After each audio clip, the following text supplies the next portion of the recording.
Қайырлы күн менің көрермендерім. Біз бүгін кореялық бао булочкин әзірлейміз. Лайк басып тіркеліп кетіңіздер. Бізге керегі 100 грамм жылы су, 100 грамм сүт, 3 ас қасық сұйық май, 1 шай қасық шекер, жарты шай қасық тұз және де дрожж саламыз. Осыларды жақсылап тұрып араластырып алып, 400 грамм ұн салып, қамырымызды илейміз.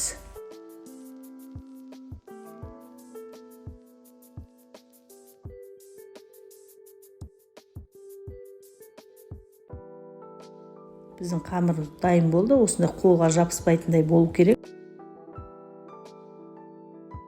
Біздің қамырымыз ашып дайын болды. Енді дайын болған қамырымызды осылай қатты жұқа қылмай жайып шығамыз.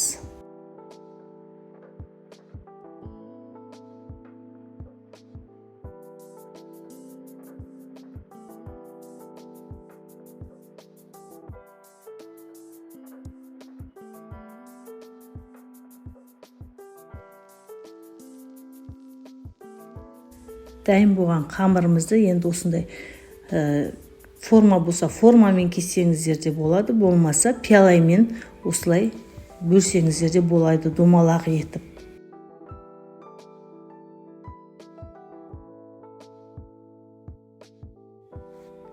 Енді осы домалақ етіп кескен қамырдың бетіне кесточканың көмегімен осындай сұйық майымызды жағамыз. Біздің қамырымыздың қалыңдығын көрдіңіздер ме? Осылай жаясыздар.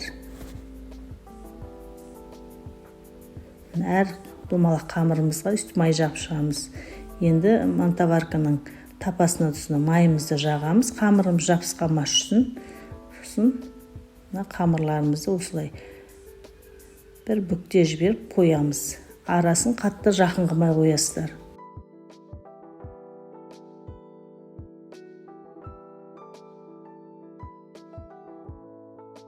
Біздің суымыз қайнап тұр. Қазір осыны мантоваркаға салып 45 минут күтеміз.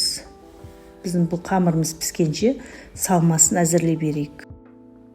Салмасына мен мына жерде етті соломка қылып турадым. Картоп, пияз, сәбіз, қызанақ, баклажан, болгарский. Осы заттардың бәрін соломка етіп турап алдым. Және кунжут пен соус. Қызып тұрған майға мен етімді салдым. Осы етім 5 минуттай қуырып алғаннан кейін пиязымызды салып қуырып аламыз.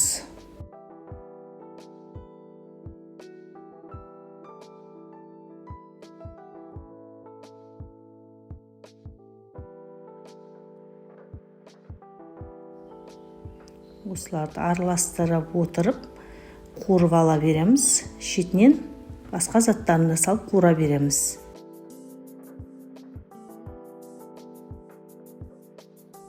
Баклажанымызды салып қуырамыз. Баклажанды да 5 минут қуырып алғаннан кейін басқа заттарымызды сала береміз. Енді сәбізімізді саламыз. Сәбізіміз де бізден қаттырақ.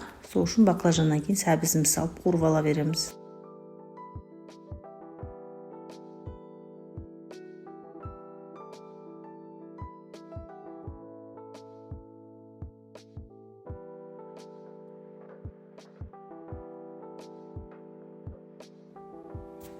Бес минуттай қуырылды. Енді картошкамызды, болгарскийімізді және қызанағымызды салып қуырамыз. Осылар жақсылап тұрып араластырып қуырып аламыз. Тағы 5-10 минуттай.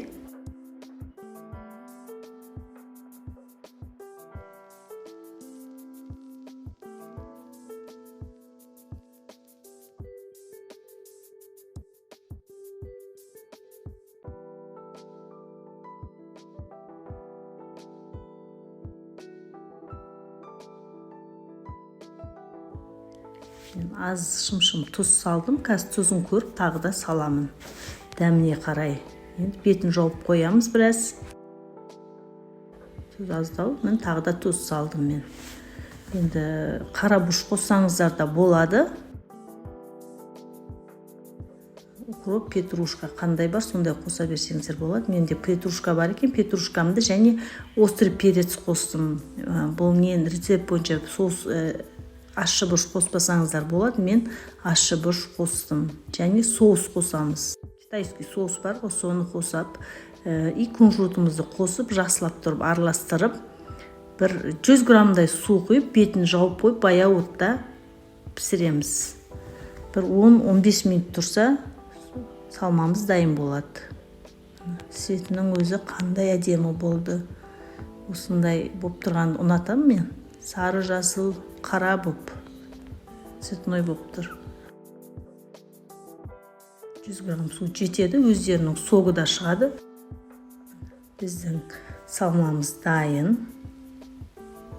Осындай болып тұру керек.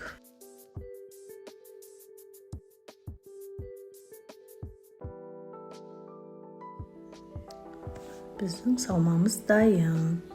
Енді осыны тарелкамызға салып, біздің уже булочкамыз пісті. Жан-жағына булочкамызды қойып шығамыз. Түсі аппақ болғанмен, дәмі өте дәмді болып шыққанына сенімдімін. Сіздер де міндетті түрде осылай жасап берсеңіздер болады.